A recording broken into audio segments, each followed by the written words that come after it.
गीता के 17 अध्यायों के बाद जब सब कुछ कहा जा चुका था, तब भगवान कहते हैं, अब मैं तुझे सबसे गोपनीय से भी अति गोपनीय बात बताता हूँ।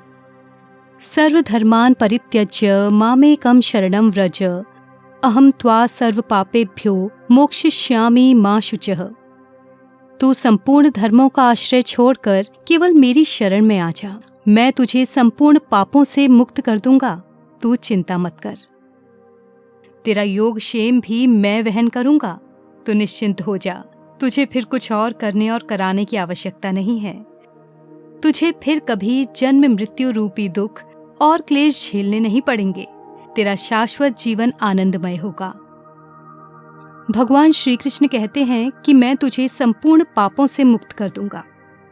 इसका भाव ये है कि जब तू संपूर्ण धर्मों का आश्रय छोड़कर मेरी शरण में आ गया और शरण होने के बाद भी तुम्हारे भावों में, वृत्तियों में, आचरण आदि में फर्क नहीं पड़ा, अर्थात उसमें सुधार नहीं हुआ, भगवत प्रेम, भगवत दर्शन आदि नहीं हुए और अपने में अयोग्यता, अनाधिकारिता, निर्बलता आदि मालूम होती है, तो भी उनको लेकर तुम चिंता या भय मत करो। कारण कि जब तुम मेरी अनन्य शरण हो गए तो वो कमी तुम्हारी कैसी रही, उसका सुधार करना तुम्हारा काम कैसे रहा। वो कमी मेरी कमी है, अब उस कमी को दूर करना, उसका सुधार करना मेरा काम रहा। तुम्हारा तो बस एक ही काम है, वो काम है निर्भय, निःशोक, निश्चिंत और निःशंक होकर मेरे चरणों में पड़े रहना।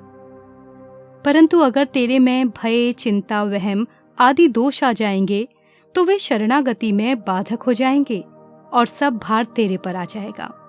शरण होकर अपने पर भार लेना शरणागति में कलंक है। जैसे विभीषण भगवान राम के चरणों की शरण हो जाते हैं तो फिर विभीषण के दोष को भगवान अपना ही दोष मानते हैं।